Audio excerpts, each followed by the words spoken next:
एक पोल्यूशन की मार, दूसरी ठंड की मार, और इससे आदमी हुआ जा रहा है बीमार। अरे मेरे भाई, डबल प्रोटेक्शन है ना योग का, आयुर्वेद का। ऐसे ये तो योग करें। लौकी का जूस, पेठे का जूस, सर्दी आ गई है तो थोड़ा ठंडा पड़ेगा जूस, तो लौकी का सूप, लौकी को उबाल ले।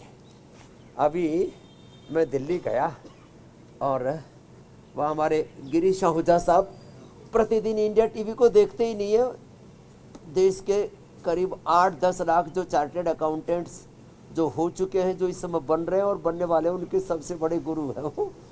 तो बोले थे मैं रोज़ इंडिया टीवी देखता हूँ, आपने बताया कि बाप सर्दी आ गई है, अब लौकी का जूस मत पियो। तो लौकी उबाल लेता हमारा बच्चा, और फिर मैंने देखा उसको हल्का सा जीरा, थोड़ा सा पतंजलि बंधानी हींग डाल करके और आधी चम्मच गाय का घी, और उसका सूप बना लिया। लौकी का सूप भी अब ठंडा ठंडा आ गया भाई, अब जूस मत पीना। हाँ, और उससे ही बीपी नॉर्मल आ जाता है। ये पवन मुक्त आसन, मरकट आसन बहुत ही ज़बरदस्त है। शीर्षासन, सर्वांगासन हाइपरटेंशन वाले मत करना भाई। देखो ये शीर्षासन और सर्वांगासन ये हाइपरटेंशन वालों को मना कर देते हैं। ठीक होने के बाद फिर कर लेना, पहले ठीक हो लो, बाद में शीर्षासन कर लेना, अभी नहीं करना, अभी नहीं करना। ऐसे ये, और ये रुद्राक्ष के स्पर्श मात्र से ही हमारा बीपी नॉर्मल होता है। और तो मैं कह रहा था लौकी का सूप। और हाँ, एक बात और खास, ठंड आ गई है, मेरे शरीर में थोड़ा पित्त बढ़ गया था, क्योंकि रात दिन का ऐसे ही काम का ऐसा चला।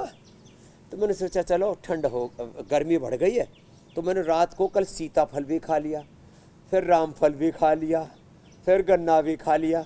तो सुबह सुबह नशे करना पड़ा, इतना कफ बढ़ गया।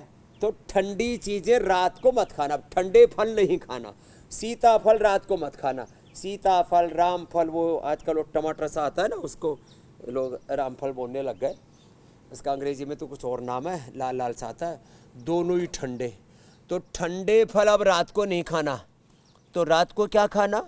रात को आप खजूर खाना, रात को उबला हुआ सेव, उबला हुआ सेव, उबला हुआ अमरूद, और पपीता गर्म होता है, रात को पपीता खाएं, सेव और अमरूद उबला हुआ खाएं।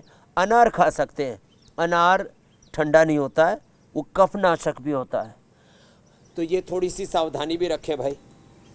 और लौकी की सब्जी या लौकी का सूप बेस्ट है। आहा, ऐसी चीज़ें हैं। तो ये मंडूकासन, योग मुद्रासन बताया, और ये अभ्यास बड़ा अच्छा है।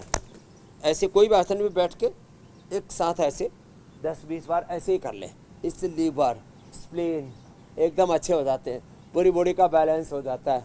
और फिर जब फ्लैक्सिबिलिटी इम्प्रूव हो जाएगी, ऐसे ऐसे, और हाथों का भी जो है ऐसे ऐसे, ये और फिर ये ऐसे, तो फिर गोमुखासन भी हो जाएगा, उससे पूरा बैलेंस बन जाता है।